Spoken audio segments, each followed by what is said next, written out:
واقعہ ہجرت اور حضرت علی علیہ السلام۔ جب حضرت علی علیہ السلام کے والد حضرت ابو طالب علیہ السلام کا انتقال ہو گیا تو خاندان میں حضرت رسول خدا صلی اللہ علیہ وآلہ وسلم کا کوئی پشت پناہ باقی نہیں رہا۔ کافروں نے طرح طرح سے ستانا شروع کیا۔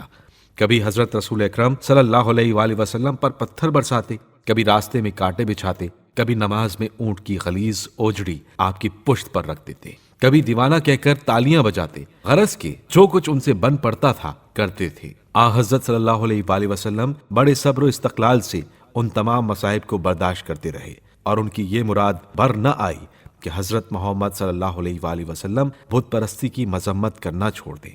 جب مسلمانوں کی تعداد میں روز بروز اضافہ دیکھا تو قریش کی عداوت کے شعلے اور زیادہ بھڑکے، بالخصوص جب یہ سنا کہ جو مسلمان مدینے میں ہجرت کر گئے ہیں وہ بڑے آرام سے ہیں۔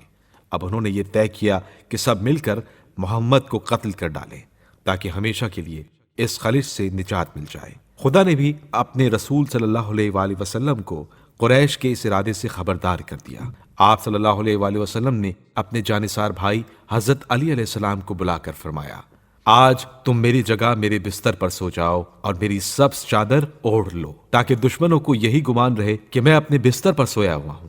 صبح کو جن لوگوں کی امانتیں میرے پاس ہیں واپس کر کے تم بھی مدینہ کو روانہ ہو جانا۔ میں راستے میں تمہارا انتظار کروں گا، اور جب تک تم نہیں آ ملو گے میں مدینے میں داخل نہیں ہوں گا۔ فی الحال میں غار ثور کی طرف جا رہا ہوں، وہاں 3 دن اس خیال سے ٹھہروں گا کہ کفار میرا تعقب نہ کر سکیں۔ یہ فرما کر حضرت صلی اللہ علیہ وآلہ وسلم غار ثور کی طرف تشریف لے گئے۔ راستے میں حضرت ابو بکر مل گئے۔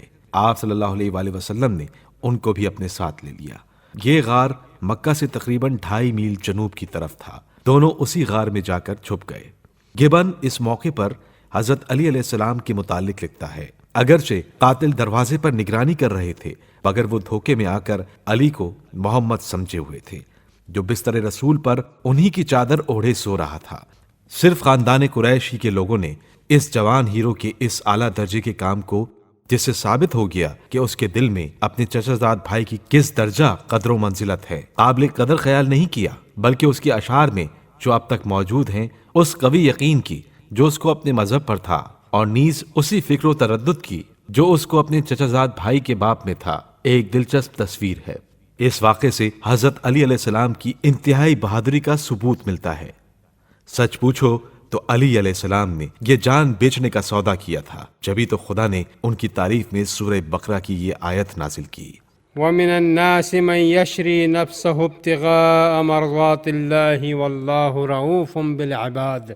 ایسے بھی تو لوگ ہیں جو اپنی جان کو مرضی الہی حاصل کرنے کے لیے بیچ ڈالتے ہیں، اور اللہ اپنے بندوں پر بڑا شفیق ہے۔ حقیقت یہ ہے کہ اس سچی جانثاری اور اسلام کی کارگزاری کی ڈھونڈے نظیر نہیں ملتی۔ کفار تمام رات حضرت صلی اللہ علیہ وآلہ وسلم کے گھر کا محاصرہ کیے رہے اور پتھر پھینکتے رہے۔ صبح کے وقت جب حضرت علی علیہ السلام کو دیکھا تو جھنجھلا کر ان سے الجھ پڑے اور کہنے لگے، بتاؤ محمد کہاں ہیں؟ آپ نے فرمایا، کیا تم نے مجھے ان پر نگہبان مقرر کیا تھا جو پتہ پوچھ رہے ہو؟ یہ سن کر وہ لڑنے مرنے پر تیار ہو گئے۔ حضرت علی علیہ السلام بھی خدا کے شیر تھے، تلوار سونت کر آگے بڑھے۔ قریب تھا کہ تلوار چلنے لگے کہ ان میں سے ایک نے کہا، یہ وقت لڑنے کا نہیں ہے، جلد یہاں سے محمد کے تعاقب میں چلو، ابھی زیادہ دور نہیں گئے ہوں گے، راستے ہی میں جا پکڑو۔